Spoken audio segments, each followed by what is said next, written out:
Good morning, everyone. Thank you. I'm so happy to be back here. And I started my thesis at 2011. It's more than 10 years ago now.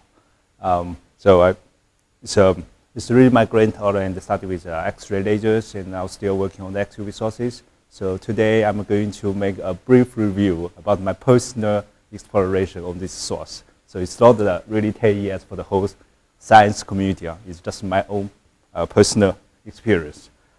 Okay, let me start.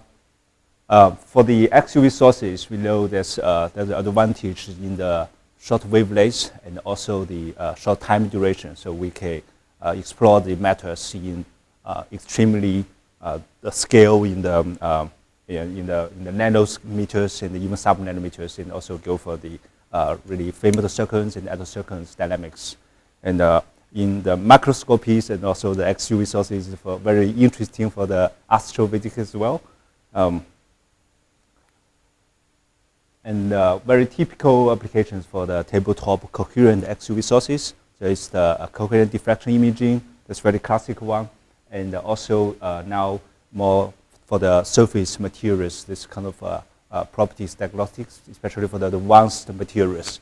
And also in the magnetism stuff, and also the EUV lithography area, and the bio samples as well for the evaluation with the high, with the very fast dynamics.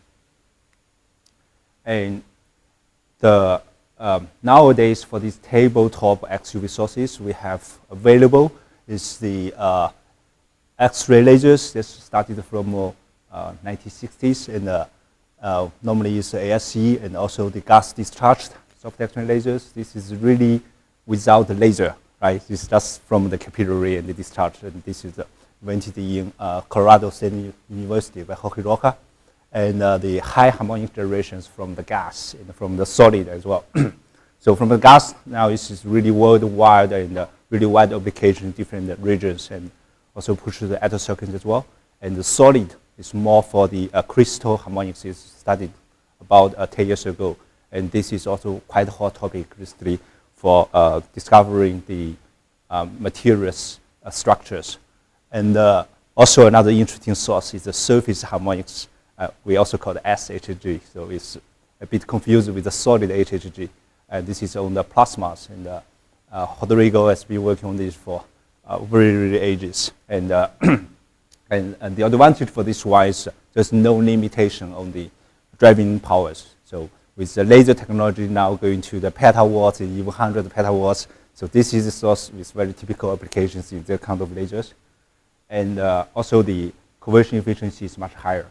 And another thing, another is actually based my thesis is harmonics seeded into the plasma amplifiers to get. So this is called seeded X-ray lasers.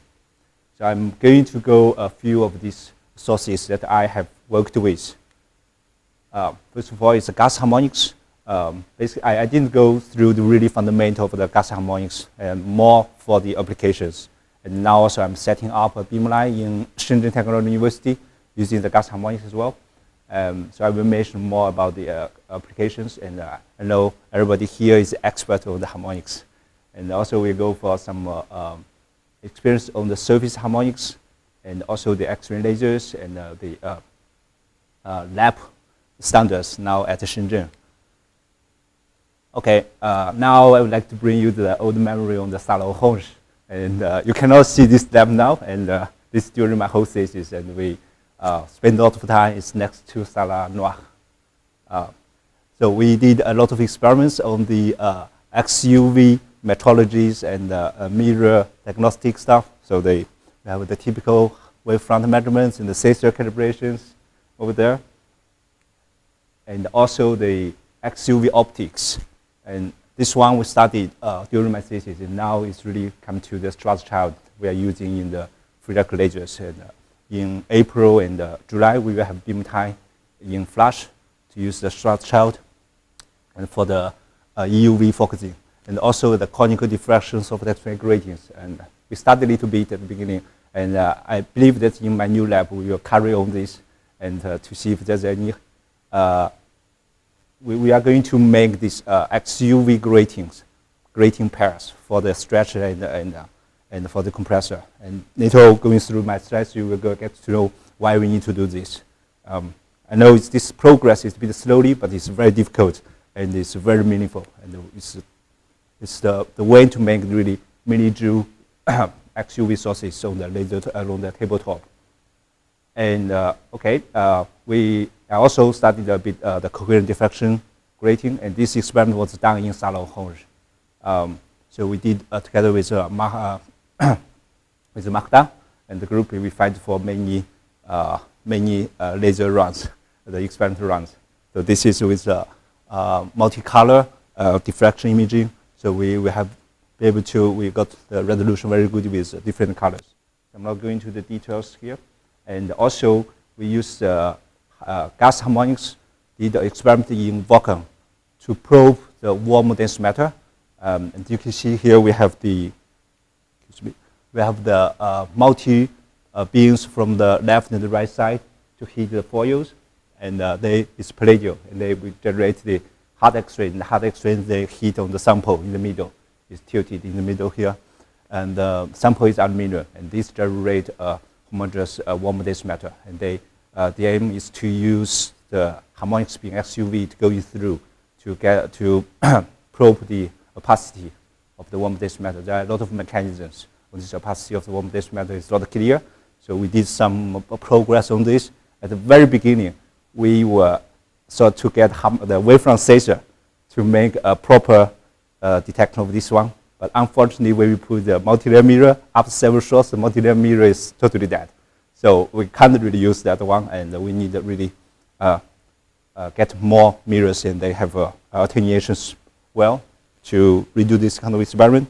But there's a future for the XUVs to probe this kind of physics. And also, after my postdoctor in EU, and I actually moved to Singapore for a while, for 1 year. And I was working on the A-STAR with the Institute, Simtech, for XUV sources for the commercial radiation. So they got this project. I tried to finish with it, and then I was working on the capillary harmonic generation. And with this one, we actually put a very tiny compact system on the table, and this is the capillary we used. It's the bore diameter is 150 microns, and we have the holes on the side, and we have one way input gas and another way is output. So we have the gas gradients and get the harmonics out. And with the 3 millijoule laser 16 kilohertz, we were able to reach really bright harmonics in a very short wavelengths, reach to 200 eV. And also, as I mentioned before, we had a very preliminary experiment in 3 years ago that we tried in the flash using the Schwarzschild and to focus the EUV beam of the 13.5 nanometers, and they used wavefront sensor to detect. And also that was our first version wavefront sensor, and we're still using in Saint-Loire. And so that's the patterns. And unfortunately, at the very beginning, we thought the Schwarzschild is actually the best way for the focusing, but unfortunately, to have a good alignment is really difficult. And we end up with like 4.5 microns, and with a lot of coma and estimated stuff inside.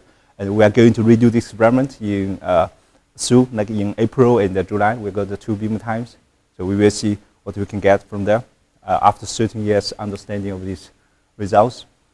So now I would like to move on to the X-ray lasers. That's the part I was working on. So there are basically several mechanisms from the lasing. So we have the neo-like and the nickel-like, and then there is also the palladium-like. And so this is the 3 typical lasing materials that we are using. And this is the atomic numbers with wavelengths, typical wavelength lasing map.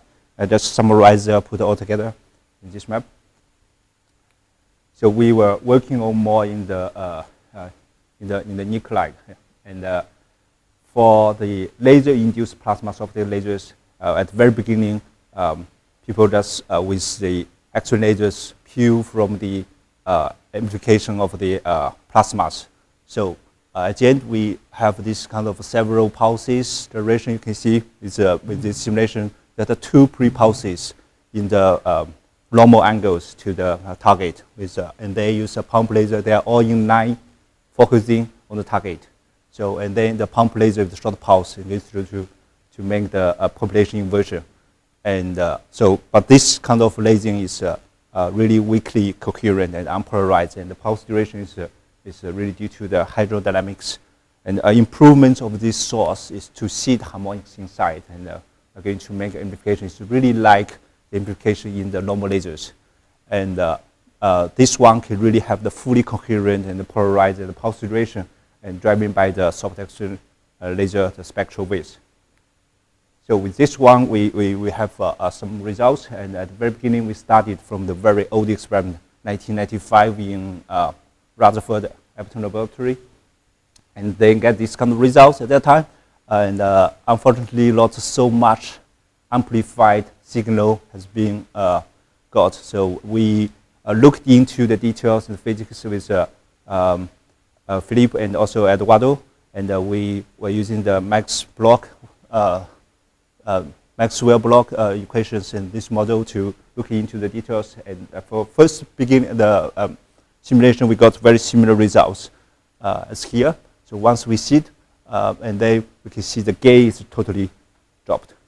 And then when we look a bit further, we see the gain is recovering again. So we are very interested with this phenomenon, and we think just the way for understanding of the 1995 experiment is just the gain energy is not really used, and we just have very short seed. So we come up with ideas that to test this one first to see if there's really the gain recovery in time. So we designed this experiment, and I went to Colorado to finish the experiment. So we use 2 harmonic spins, and they sit into the plasma, and they make time delays. We were about to scan what's the real gain recovery. So that's basically the setup. So the laser is shooting from the right. You have the gas jets there, and they use toroidal to couple the seed beam into the plasma amplifier. So the plasma amplifier is generally the general way we have several multi-pulses shows below here, and we use spectrometer to look at the 2 harmonics and also after amplification. So this is the spectrometer we got, the upper one and the lower one, 2 separated harmonic spins. And the first harmonics to seed with different delays, we are able to make the gain curve here. So the left one is the gain curve, and we have the both simulation and the experimental results, and they are very consistent with each other. And then the second one is to really get the recovery back, so recovery detection. So we have seed in different places, like the blue arrow and the red arrow. So we got the recovery data in the right. So you can see it's really after 1 to 2 picoseconds, and the gain is returned back to the main gain curves. So that's very interesting, and also give us inspiration that we can move further. So if we have the normal gain with the picosecond time scale, and the seed is with the femtoseconds, so but the gain recovery is 1 to 2 picoseconds. If you can do some pulse tray, like every 2 picoseconds I make a seed, and during this case, we were able to bring all the energy, right? Most of the energy from the plasma amplifier. So this is the first idea. Another thing is that's a very original idea from Philippe. That's to really stretch the seed.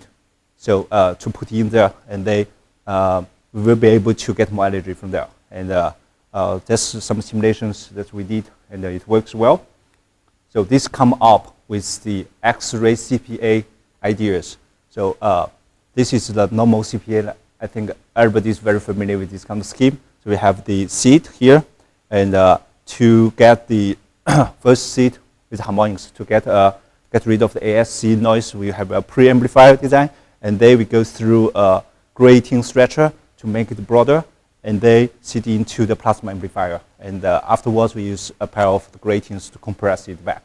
So that's the basic idea. And this is a single pass compressor, and it's high efficiency, but with a little bit spatial chirp. So after the modeling, we can see with the pre-amplified, we can reach this kind of level in microjoules, and after the main amplifiers can totally reach millijoules and tens of millijoules. And that's very impressive with, we just need to use a laser about like hundreds terawatts levels. And in the right is the pulse temporal profiles at the different places, at the pre-amplified and the compressed and the seed. And also we worked a bit, use our wavefront sensor to really look into the source quality, the spatial quality. So we measured the wavefront. It's almost the same setup we did experiment again in Colorado State University, and we use a multi-layer mirror to select the single wavelengths, because the background is really like what we are doing experiment in San Luan at the moment. A lot of the plasma emissions and the ASEs and noisy, but with this multi-layer mirrors, it's really make life much easier, and we make the wavefront measurement here. And so this the data we got. So you can look at the curve in the middle. The seed is in the top, and the amplified is in the lower. So we can see the really big improvements through the amplification into the plasma channel. So that's a typical values, typical images in the top. We have the left one is the seed, and the right one is the amplified seed. And we can get certain improvements of the wavefront. So we look at the lower one. So we know this plasma amplifiers, they are very sensitive to the plasma laser as well. So we got also the GL, these saturations. So you can see here the black ones are the wavefront values. It's going this way, and through the target lens, and the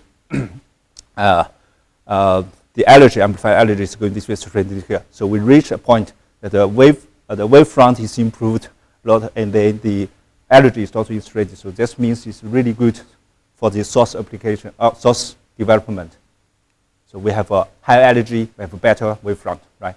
So when we look into the back propagation, so you can see the harmonic seed, it looks like that when we back propagate in different, because we are using the toroidal mirror. So this the focusing is so beautiful. But through the plasma channel, and I didn't go very details in the 3D images that we showed at the very beginning. So it's really high days plasmas, and make this only the micro channels in the middle can make amplification. So through the whole channels, you see the seeded harmonics is much cleaner. It's really a very good spatial filtering effect, and they make good harmonics.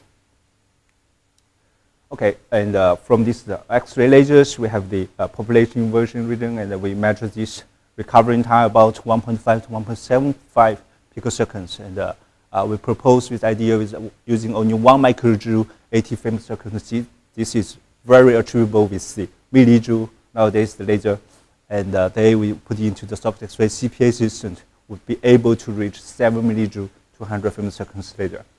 And the wavefront is also measured. This is really close into the diffraction limited. So for future look at the outlook now, and for this soft gas, we were working on this solid target plasma amplifiers, and now also the gas amplifiers.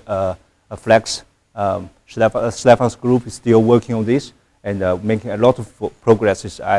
I'm sorry that I didn't put all the citations here. There's a lot of beautiful work recent years, and it makes much easier to organize the beams comparing with the solid target. And also another thing is we have now the development, the really fast development of the laser systems. Before everybody just talk about the picoseconds lasers and the nanoseconds lasers, right? And so we have a femtoseconds and even go to the few cycles. So we'll be able to have some OFI and IPSI schemes. So there's some new opportunities that we can look into, because many years ago people just stuck there and everybody moved to the projector lasers.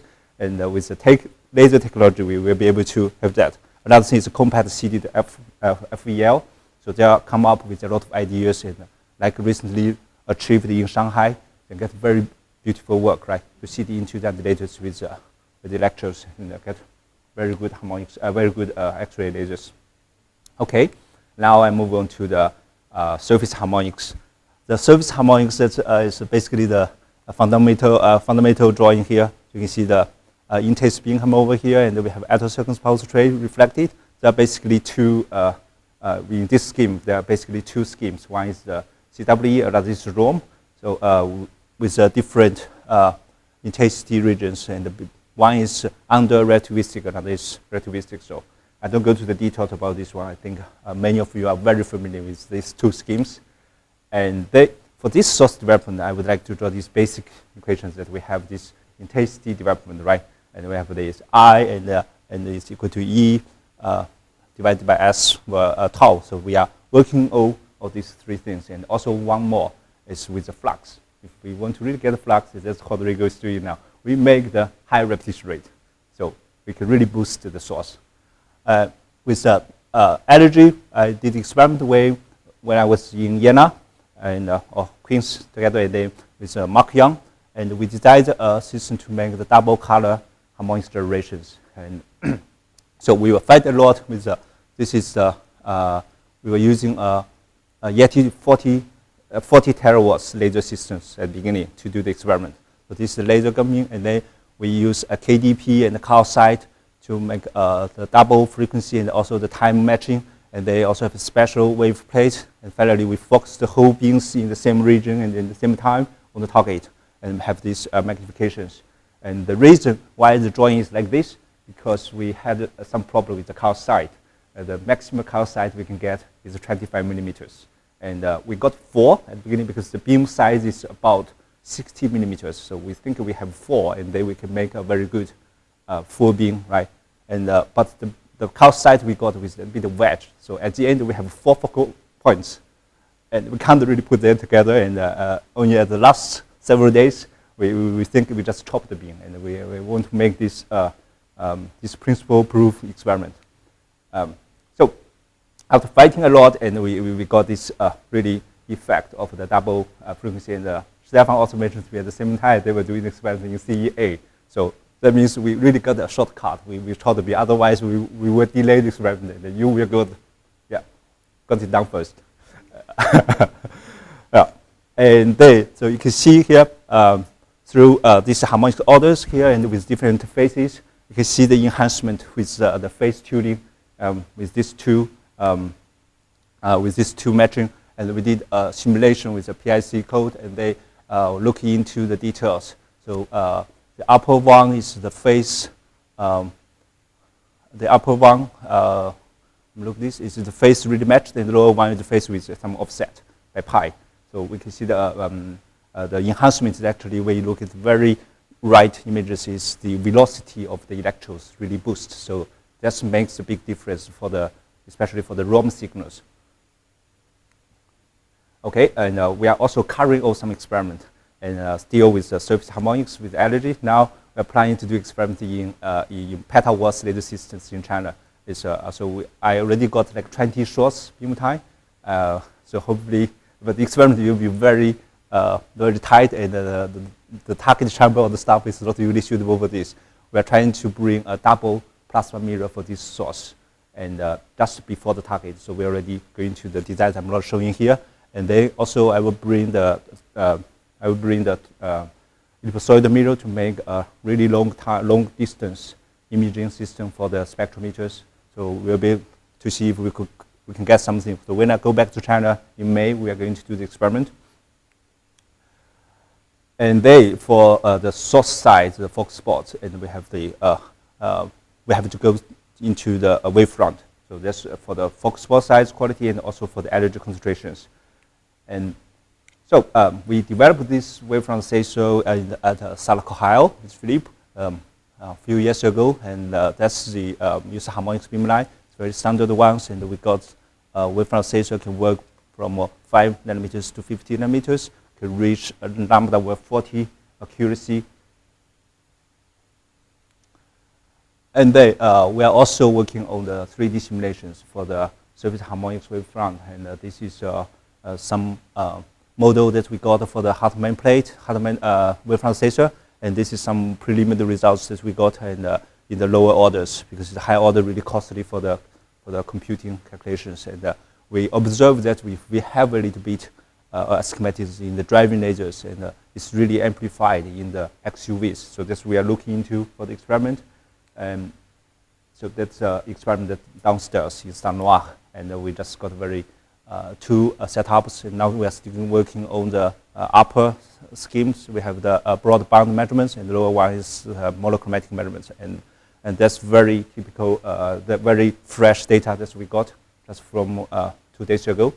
The spectral there, and the lower we catch the harmonic spin is about around like 40 nanometers. That we are still understanding this, and we're trying to improve the quality of the wavefront. And for the temporal region that we work on, the first of all is the characterization of the source, because this source, actually the temporal profiles has not been well characterized. And we come out with a proposal that's using the spider and the C-spider ideas. This we want to introduce to this source. And the spider, we everyone know that we have the two replicas that had a little bit spectral shear, and then make interference, and from the fringes that we are able to extract the phase informations, and then we can get in the Fourier transform, then we can get the temporal profiles. And so this is with the spider, and spider requires actually the two beams really go co-axis, and this will bring some really difficulty for the experiment on the surface harmonics. So if you can go the C-spiders with the two cross angles, they will be much easier, right? With the source really separated. So we work on this one, and also with the C-spider idea, and we make all the simulations. It seems to work very well. And this one, the demonstration here, is only for really few cycles, but it also works for like 20 frame seconds driving with multi-cycles, so no problem at all. And now the question is how to make the shear for the two driving lasers. Just if your laser is powerful enough, it's easier to do that. This as Benoit did many years ago in Salon Honge, and they use the crystals in the tilt, so you have a double frequency, and then you if you keep it in the normal ways, you have this double frequency, right? If you tilt a little bit, actually you share a little bit the frequency, and then you will be able to have two together. But let's say if you have like only millijoule lasers like in Saint Laurent, if you go this technique, then you will end up with nothing for the peak intensity. So we will see how to make this one happen. And recently we have come up with some ideas that we can do is to use the Raman scattering scheme in the hollow fibers, and then with the laser, then will reach like a 70 to 80% of efficiency. So we can tune the frequency and make like two replicas and to do. And this one is already planned in my system, and hopefully in a couple of years we will be able to achieve something with this idea. So for the challenges of the surface harmonics, we all know this is very difficult. There's so far no application at all at the moment, and there are the large divergence in noisy research, the radio background, and short fluctuations with the high power lasers, and surface plasma depends on also the wavefront, and also the temporal characterization is really, we need a really single shot and in live. So we are come up with a spider and very stringent driving conditions. But with the laser technologies now, I think we are able to solve all these problems. But with the large divergence, there are some also applications, and maybe later I will remind you. Okay, now just enough talk with all these works and the boring works that I did before, and now it's more for the mechanical stuff that I've done in the past 3 years when I moved back to China. So this is in Shenzhen Technology University. It's a really brand new university. It was founded just 2 months before I arrived there. So I was in charge of the high repetition rate laser lab. So we got 2 lasers. One is fiber laser, 80 watts, and another is kilohertz systems. It's very similar to Salon. Rodrigo does help me a lot to freeze all these things and the spectrometers, and we got very similar system, but higher energy. We go for 1 terawatts, the 20 millijoule and the 20 femtoseconds. Sorry, there's some things still in Chinese. And this is our temporary lab we got with ultra high repetition rate gas harmonic beamline. And this is the laser from active fiber systems, 80 watts. And we have the homemade post-compression systems, hollow fiber in the black tube here, and also the multipass, right? with the undergrad students, and we reached something. And this is harmonic beamline. It's more like Salakyle dirt, right? Because Philip helped me to make all these designs and make this beam. So it's really very similar to LOS beamline. We have the harmonic duration and also delivery beam in the middle, and the diagnostic chamber, the cylinder chamber, and then the big chamber is for the other applications. So the laser profile, the specification is 80 watts, 1030. It's YB fibers. So we have 230 femtoseconds from the output, and it's really go to the megahertz. And this is when we open the lid, so we can see inside only few optics you can see inside the inside this box. So yeah, you don't have so much to do with the laser. You just need to turn key, and then in 1 minute you just keep it run. And sometimes we just keep it run for 1 week, no problem at all, and no drifting. And we measured the wavefront of this output, and the spectrals, and the power stabilities, beam profiles, and the power durations, all very good. And this is the helical fiber systems that we built up, and we have this helical fiber here, and also the trapdoor mirrors, and at different places. You see, the input laser is like that, and output one in the lower energy is a bit crappy. One thing is because the German engineers never came to my lab due to the pandemic reason, and so it's only the Chinese distributor who was not really engineer and did something for us, and they got this kind of spatial profiles.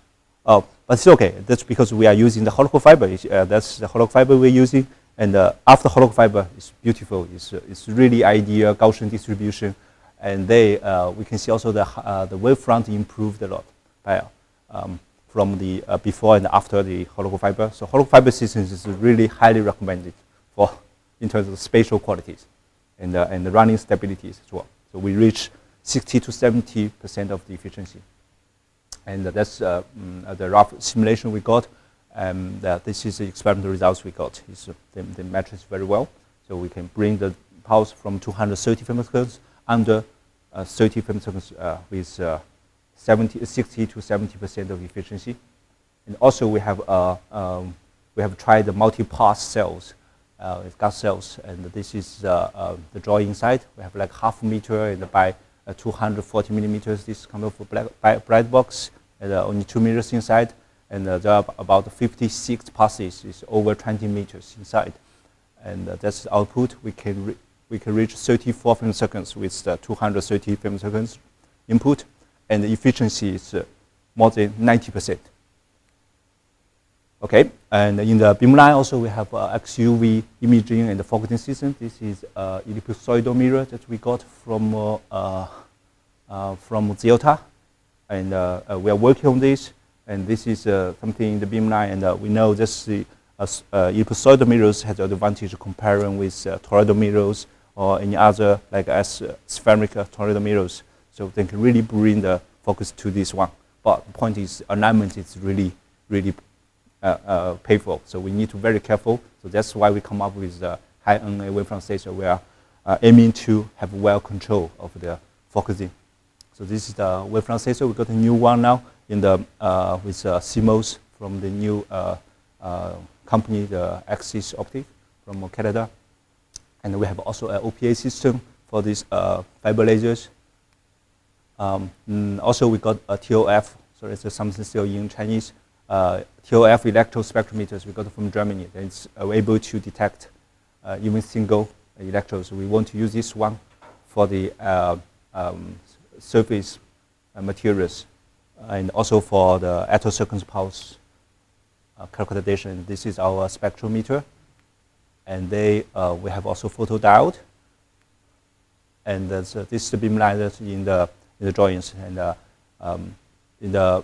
just last year we got the flux. Here you can see we have the crypto with the 4-bar, and this is 100 milliseconds flux. Here it's 200 kilohertz and also 500 kilohertz running. We can get this, and the maximum flux for single order can reach 10 to the 12 photos per second, and this after our careful calibration. And this is our system. You can see we use a spherical mirror for focusing to the gas jet, and later we will improve to the gas cell. We got a little bit problem with the thermal issues when we work on these high repetition rate lasers.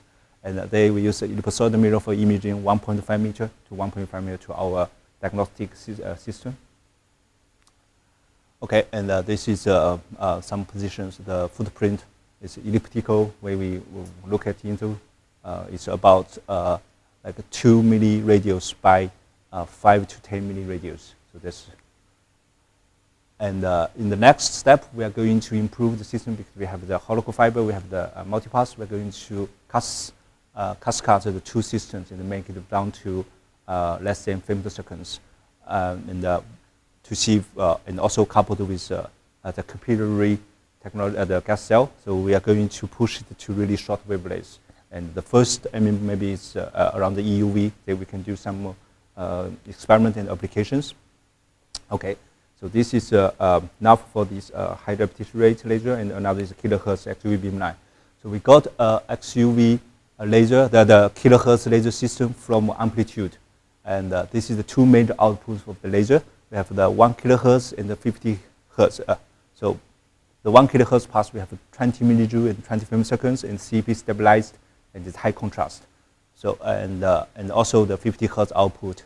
And this is the main layout of our new lab. It's at the moment it's under clean room construction. It will be done by end of this month.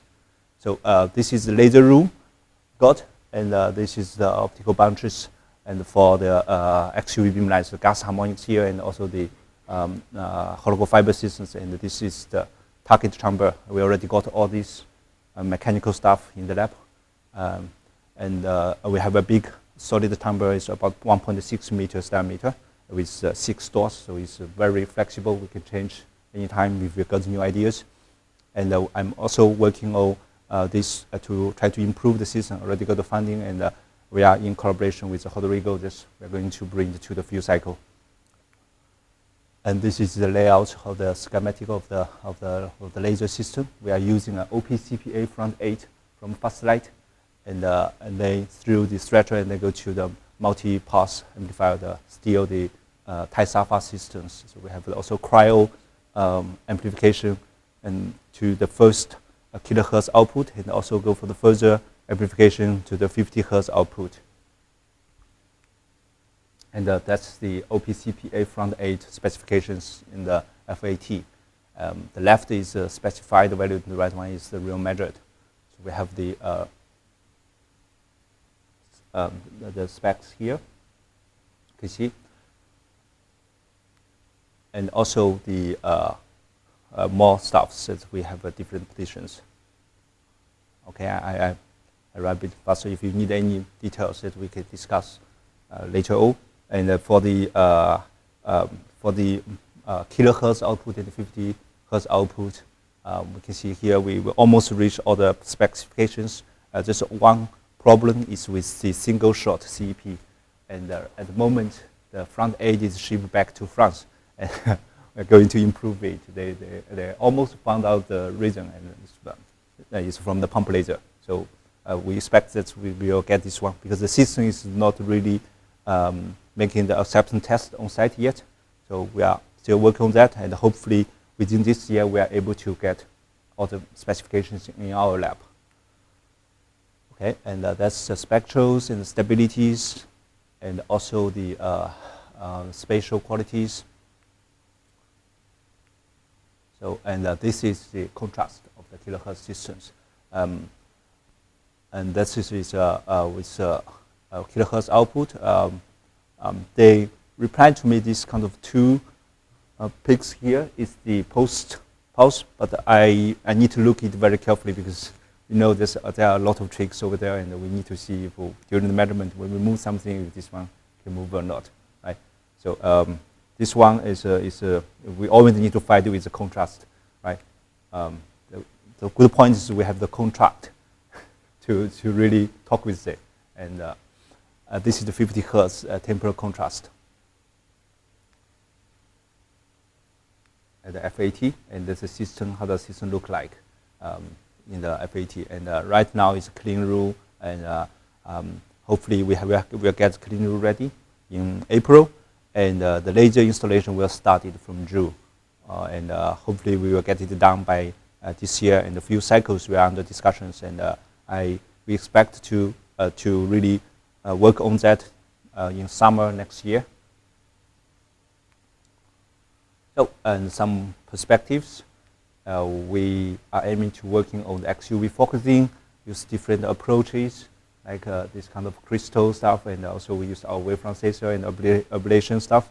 And another thing is the CDI, and we know this for the XUV applications that we have to go through this path and to make the applications for the samples. And we also have a very big team on the advanced materials, so we want to do some contribution for them as well. And another thing is we also will come up with the circularly polarized harmonics in both gas harmonics and also the surface harmonics. We will see how far it will be. And the good point is we are working on the kilohertz system, so we are more flexible than the 200 terawatts and the petawatts laser systems. And and this is the upgrading plan that we are going to do with a few cycles with the Rodrigo. And also some the beamline. Also we are on the way, like very similar to Milano, this to make some really beamline for the surface materials diagnostics. It's like the absorption spectroscopy and the reflectivity spectroscopy, and so. And they is also to get money from the industry, and we are using this one, aiming to have some testing for the EUV lithography technologies in different regions, like the illumination system and also the damaging and the contamination. So that's something we are also interested in, and very thankful for the collaborations in the past decade, and all the support from me from LOA and the UK and Germany and also Spain, Portugal, and Singapore. Thank you. This is our team. Okay.